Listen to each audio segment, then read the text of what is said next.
Hello, everyone. This is Tom Fox back again with Nick Gallo for another episode of the FCPA Survival Guide. Today, we're going to take up lesson number 10, Speak Up, Triage, and Internal Investigation. First of all, Nick, welcome back. Thanks, man. Glad to be here. So, Nick, this one surprised me a little bit, but perhaps after we walk through this episode, I won't be quite as surprised as I was. And I say that because obviously a company has just gone through a FCPA investigation and enforcement action, and you would have considered that, well, they must have had something because they did the investigation and maybe they self-disclosed. But upon reflection, I think that the DOJ is absolutely right about this lesson. And indeed, there's more pressure now on compliance programs to get it right. And get it right, starting with a culture of speak up, moving to triage, moving to internal investigation, getting the information to the appropriate level of decision maker. I probably can't say more about this than you. So I know this is near and dear to your heart and Ethico's heart, but here we are in 2024 talking about speak up, triage, and internal investigation. Why do you think it's so important today?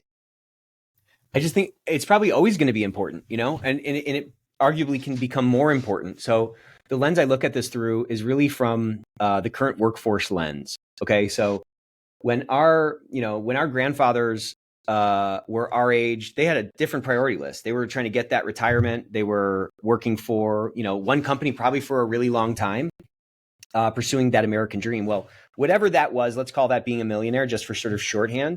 The American dream today is not being a millionaire. It might not even exist today for like the modern workforce or for, the younger folks in our workforce. The absence of that dream does not mean that their prioritization is gone. They just have a new thing in the top slot of that priority list.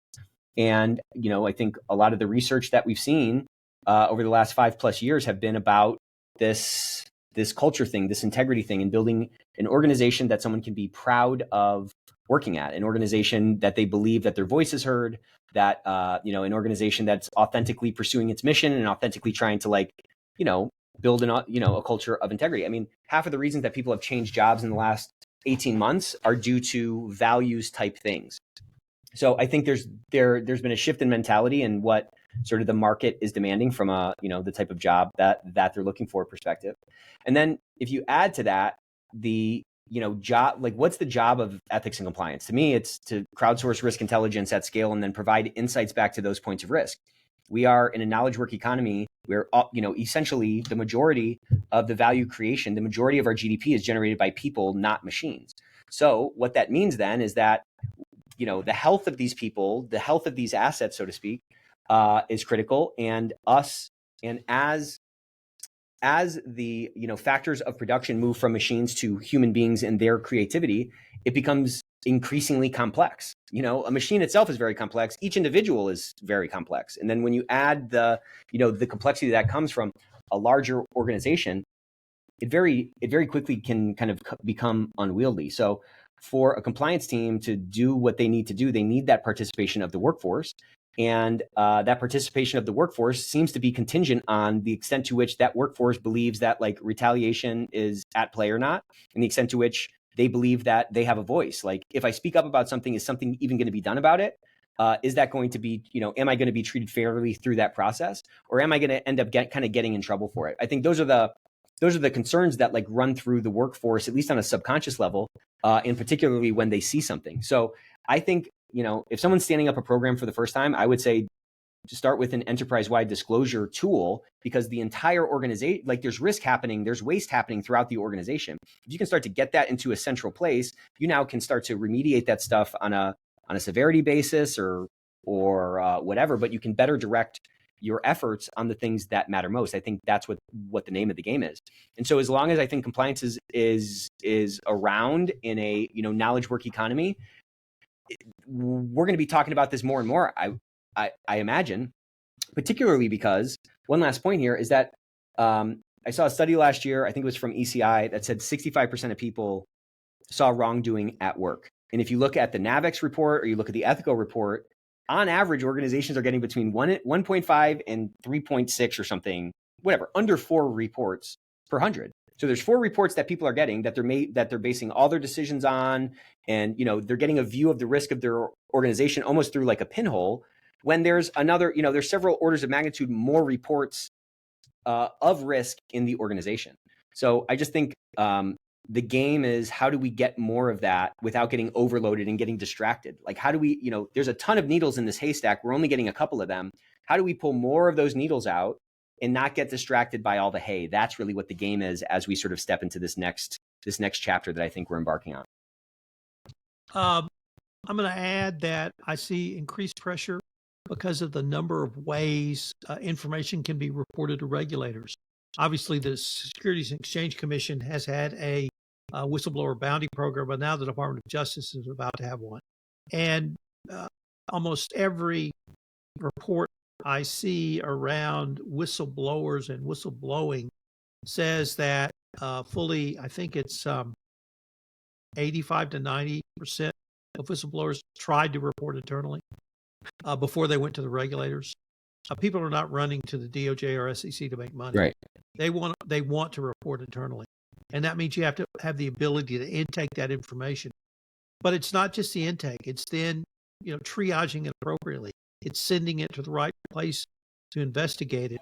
And in my mind, Nick, that process can be the difference between literally a massive FCPA or other fine and penalty, or something that you can handle internally, whether or not you self-disclose. And not that I would have to tell you about a hotline reporting, but we're still talking about this and I think, increased importance about it. And I guess now that I've talked through this with you and you've layered on not simply the business, but the generational aspects that we need to consider, that the DOJ is appropriate to talk about this. And it may be appropriate for them to talk about it every year for the next 5, 10, 15 years. Would that be fair? Yeah, I think it's fair. I think it's absolutely fair.